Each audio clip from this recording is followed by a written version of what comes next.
Hi fam, welcome back to my channel. If you're new, welcome. My name is Akubeze and I'm a Christian content creator based in Lagos, Nigeria.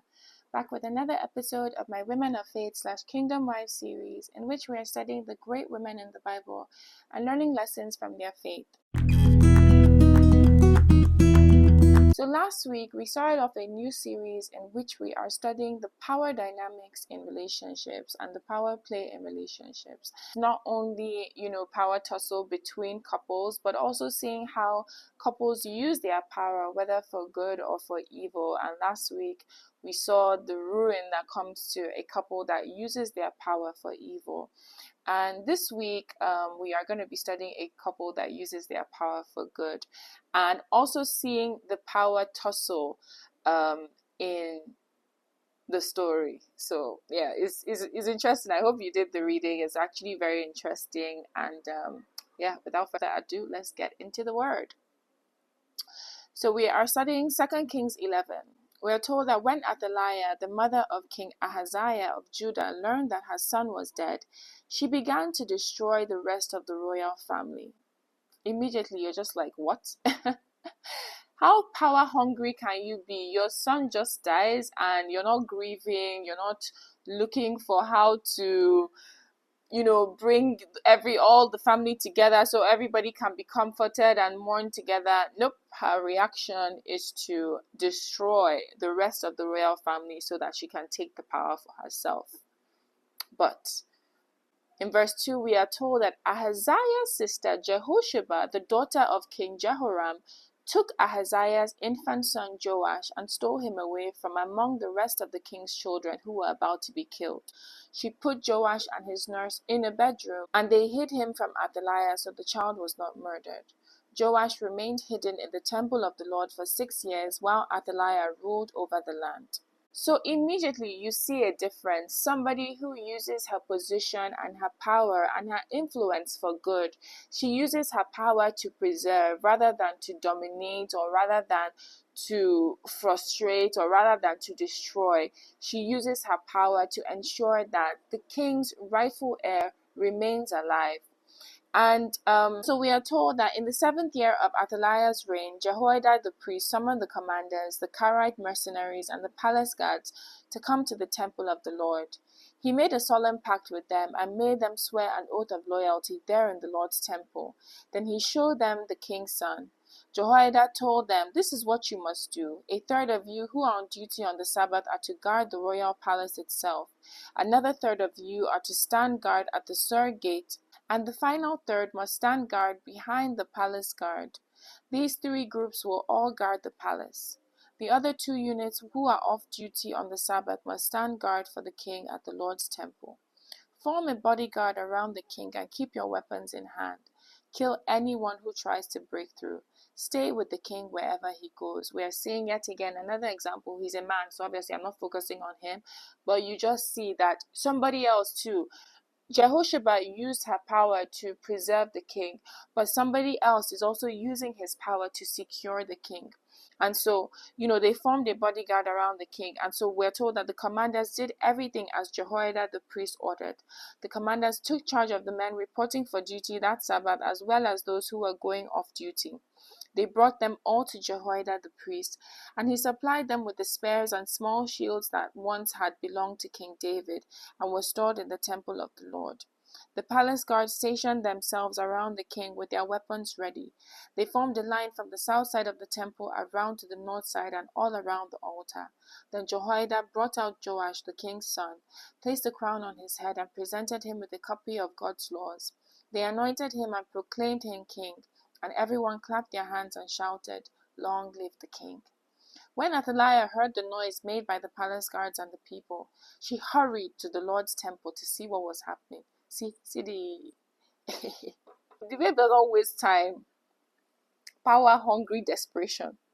When she arrived, she saw the newly crowned king standing in his place of authority by the pillar, as was the custom at times of coronation. The commanders and trumpeters were surrounding him, and people from all over the land were rejoicing and blowing trumpets. When Athaliah saw all this, she tore her clothes in despair and shouted, "Treason, treason!" Then Jehoiada the priest ordered the commanders who were in charge of the troops, "Take her to the soldiers in front of the temple and kill anyone who tries to rescue her." For the priest had said she must not be killed in the temple of the Lord. So they seized her and led her out to the gate where horses enter the palace grounds, and she was killed there. Then Jehoiada made a covenant between the Lord and the king and the people that they would be the Lord's people. He also made a covenant between the king and the people. And all the people of the land went over to the temple of Baal and tore it down. They demolished the altars and smashed the idols to pieces, and they killed Matan, the priest of Baal, in front of the altars. Jehoiada the priest stationed guards at the temple of the Lord. Then the commanders, the Karaite mercenaries, the palace guards, and all the people of the land escorted the king from the temple of the Lord. They went through the gate of the guards into the palace, and the king took his seat on the royal throne. So all the people of the land rejoiced, and the city was peaceful, because Athaliah had been killed at the king's palace. Joash was 7 years old when he became king. Such a beautiful ending to show the value of people coming together to use their power for good. We got this sense, like with what happened with Naboth's vineyard, about how depressing, the times must have been. Even Elijah wanted to commit suicide because of this woman. Meanwhile, you now see the difference here. Like, people are rejoicing, people are happy, people are shouting, people are clapping because the power hungry evil woman is killed, and the city is peaceful now because people are coming together and using their power for good. And it's easy to read the book of Kings and really just think, oh, that's nice, what are the odds that this woman use her own influence and power to hide the king, and this man used his own power and influence to secure his position, to secure him and secure his position on the throne, and to even cause such reform in the city. But when you read Second Chronicles, you realize that they were actually married. They were a couple.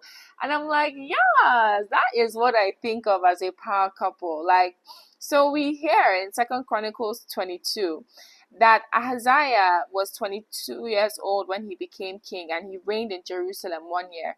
His mother, Athaliah, was a granddaughter of King Omri. And do you know who Omri's son was? Ahab. Can you imagine? So that means that Athaliah was Jezebel's daughter. So we're told that Ahaziah followed the evil example of Ahab's family. This guy that died, or that all this thing is even happening over, he followed in the line of his mother, because it's like, and it's so crazy because I'm just thinking about the church service on Sunday. Also, Anglican Church, they had a family liberation service. I'm going to put the link in my description box.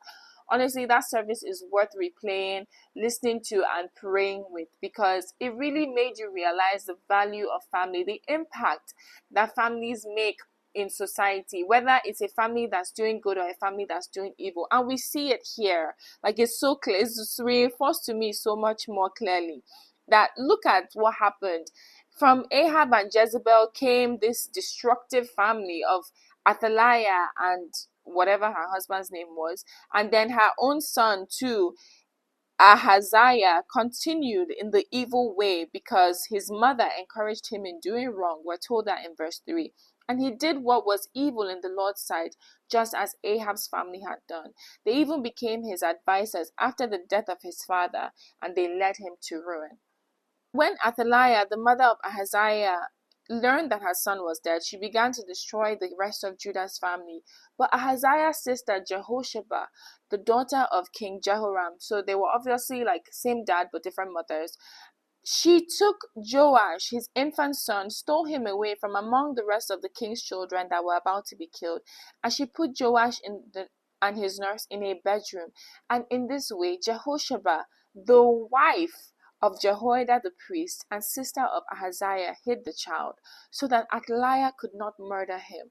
Joash remained hidden in the temple of God for 6 years, while Athaliah ruled over the land.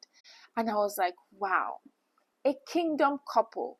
Look at the impact, look at the value of what they did, like preserving a bloodline, preserving the integrity of the kingdom, preserving a people. You see and hear the people rejoicing, celebrating, because finally they were being done right by, preserving the kingdom of God, even because he tore down all the false altars and false priests of Baal and reinstated the temple and the worship of God in the right way.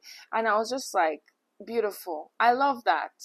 So I think one thing that really is clear to me is that kingdom couples don't need to be afraid of power, because you can use your power for good. You can use your power to influence. And I also noticed the dynamic between Jehoshaphat and Jehoiada. You see, for the most of the story in Second Kings, yes, we are told that Jehoshaphat preserved Joash, but the rest of it was really done by the man, by Jehoiada in the story. And that's why, with Jezebel, we were saying she was playing too much of that leadership role in her family structure. She was too proactive in her home. And it's like, how do you really balance that? And it doesn't end well when a woman tries to dominate over her husband and tries to exert more power and influence than her husband.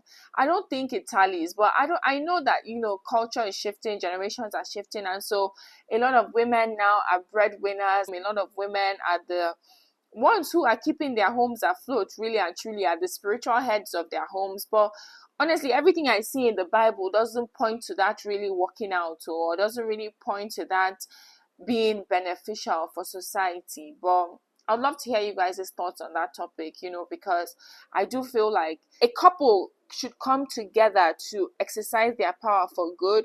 But within that couple, there needs to be a way that power is balanced. And I think the man should have more of the power than the woman. But I'd love to hear what you guys think. Anyways, we're going to keep studying this, and next week we are going to be studying another one of my favorite couples, and that is Priscilla and Aquilla. And so I'm going to leave the verses in the description box because it's very short readings, but just quite a few of them, from Acts chapter 18 from verse 1 to 3, then verse 18 to 19, then verse 26, then Romans chapter 16 from verse 3 to 5, then 1 Corinthians 16:9, and 2 Timothy 4:19. So yeah, I hope you do the reading. There's so much to learn, and I'll see you next week. I love you. Never forget that Jesus loves you the most, though. Bye, fam.